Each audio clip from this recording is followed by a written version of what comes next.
Video को अंत तक जरूर देखिए। दो सच्ची कहानियां निकल कर बाहर आएंगी। यूएनएचआरसी में एक तरफ उइगर मुसलमान और दूसरी तरफ कश्मीर मुसलमान, दोनों को लेकर हुई भिड़ंत, और इस तरीके की भिड़ंत कि अमेरिका को भी कूदना पड़ा, एरिट्रिया को भी कूदना पड़ा। थोड़ी सी झलक इस वीडियो में देखिए। जियोपॉलिटिक्स में बहुत कुछ चल रहा है, आइए जानते हैं इन खबरों को विस्तार से। यूएनएचआरसी में ऐसी भयंकर लड़ाई पहले कभी भी देखने को नहीं मिली। इस बार मौका मिला और चीन की तो भद्द पिट गई। उइगर मुसलमानों का मामला और सच्चाई निकल कर दुनिया के सामने आ गई। चीन ने रोकने की बहुत कोशिश की। एक बार को लगा कि चीन सफल हो गया, लेकिन चीन रोक नहीं पाया। और इसके पीछे कारण ये है कि अमेरिका और एरिट्रिया, ये दोनों ही देश कूद पड़े और दोनों ही देशों ने चाइना के प्रतिनिधि को मुंह बंद करने के लिए मजबूर कर दिया। मामला हुआ ये कि कश्मीर और सिंजियांग दोनों का मुद्दा सामने आ गया, और दोनों मुद्दे में जब कश्मीर की प्रतिनिधि उठी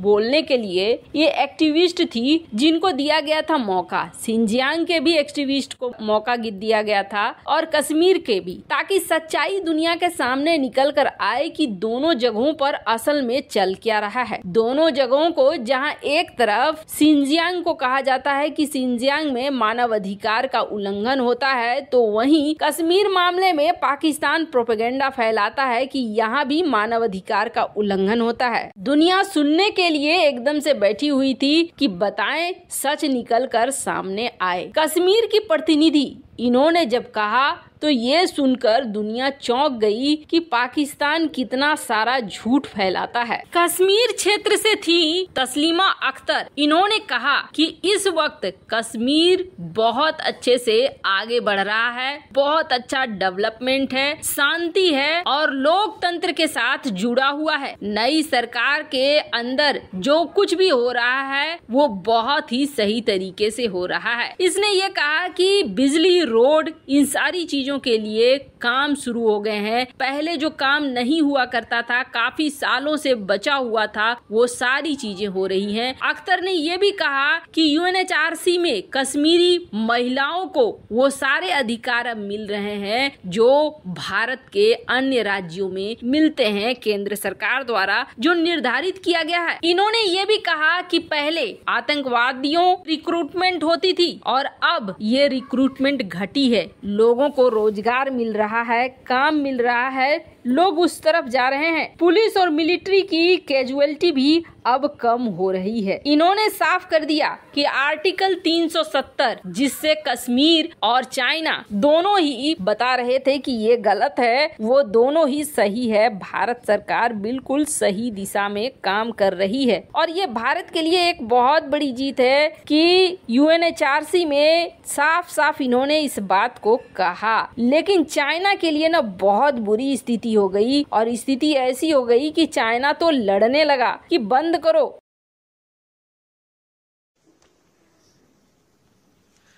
Mr. President, we welcome the High Commissioner update on the urgent human rights situation in the Uyghur Autonomous Region and the renewed concern the number of government in the high-level statement. Excuse me, they sir. increased it.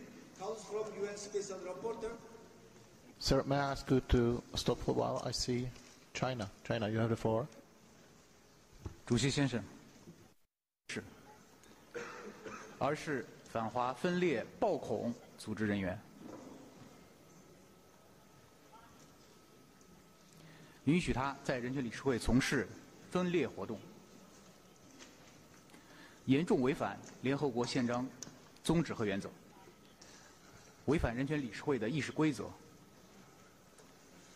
我们要求主席立即终止该代表发言，并责成秘书处对其真实身份进行核查。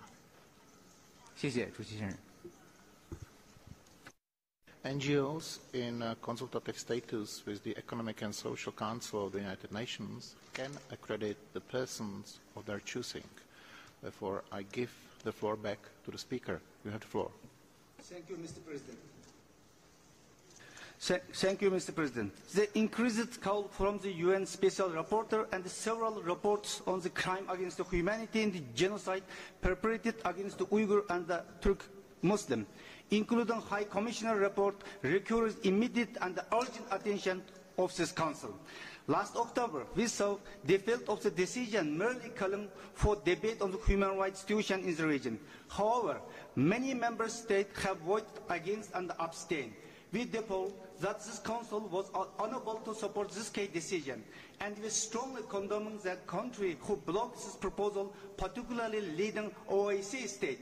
We oppose Somali. इस video को थोड़ा देखिए। इस video में आपको दिख रहा है चीन की दादागिरी। दरअसल यूएनएचआरसी में उइगर एक्टिविस्ट ये बोल रही थी, मुस्लिमों को लेकर संयुक्त राष्ट्र मानव अधिकार परिषद में चीन अमेरिका के बीच जमकर खटपट हुई और चीन ने उइगर कार्यकर्ता को यूएनएचआरसी में बोलने से रोक दिया, जिसके बाद तो हंगामे की स्थिति उत्पन्न हो गई। चीन ने उइगर मुस्लिमों के एक्टिविस्ट को उस वक्त बोलने से रोकने की कोशिश की जब वो चीन के सिंजियांग प्रांत में उइगर मुस्लिमों के साथ होने वाले अत्याचार को दुनिया के सामने ला रहे थे। उइगर कार्यकर्ता ने फौरन हस्तक्षेप की मांग की कि चीन हमें रोक रहा है, इस मामले को देखो, जिसके बाद अमेरिका भी कूद पड़ा और एरिट्रिया भी कूद पड़ा कि क्यों नहीं आप बोलने दे रहे हो, इसे बोलने दो। यूएनएचआरसी का 52वां सेशन चल रहा था। जर्मनी में रहने वाले उइगर कांग्रेस के अध्यक्ष डोलकुन ईसा बोल रहे थे और सामान्य बहस में ये बता रहे थे चीन के अत्याचार कैसे हैं दुनिया के सामने रखने की कोशिश कर रहे थे। आपने वीडियो में देखा जैसे ही ये बोलने के लिए शुरुआत करते हैं वैसे ही चीन इसे रोक देता है, जिसके बाद अमेरिका और एरिट्रिया के प्रतिनिधियों ने उइगर कार्यकर्ता का समर्थन कर दिया और इसके बाद भद्द पिट गई चीन की, क्योंकि यूएनएचआरसी के अध्यक्ष ने उसे फिर से बोलने की इजाजत दे दी। अब डोलकुन ईसा ने कहा कि चीन सच्चाई और न्याय से बहुत डरता है। आज मैंने एक बयान दिया और चीन ने मुझे रोकने की कोशिश की। मुझे अलगाववादी और चीन विरोधी कहा गया। मैं चीन से अलग होने की मांग नहीं कर रहा हूँ। मैं संघाई या बीजिंग को अपने हाथ में लेने की मांग नहीं कर रहा हूँ। ये मेरा देश है और ये एक अधिकृत क्षेत्र है। चीन को इसे स्वीकार करना चाहिए। डोलकुन ईसा ने इस बात को जोर दिया कि संयुक्त राष्ट्र की मानव अधिकार परिषद एक ऐसा मंच है जहाँ सभी मानव अधिकार चिंताओं को उठाया जाना चाहिए। उन्होंने कहा कि मैं यहाँ मानव अधिकार का मुद्दा उठा रहा हूँ और चीन सरकार उइगरों का नरसंहार कर रही है, लेकिन चीनी सरकार नाखुश है। वो नहीं चाहते कि उइगर मुद्दा एक अंतर्राष्ट्रीय मुद्दा बने। चीनी सरकार मुझ पर हमला करने की कोशिश कर रही है, मुझे रोकने की कोशिश कर रही है और ये पहली बार नहीं है। वैसे आपको बता दें, दुनिया के सामने चीन की करतूतें निकल कर आ रही हैं। अमेरिका की तरफ से भी एक बयान आया था जिसमें कहा गया था चीनी सरकार दशकों से एक ही तरह के झूठ बोलती रही है और ये झूठ अब नहीं सुना जाएगा। अब दुनिया के सामने सच निकल कर आ रहा है। खैर, इस बेइज्जती को यूएनएचआरसी में बिल्कुल भी नहीं भूलेगा चीन। वैसे इन सब मामले में आपकी क्या राय है, कमेंट कर जरूर बताएं।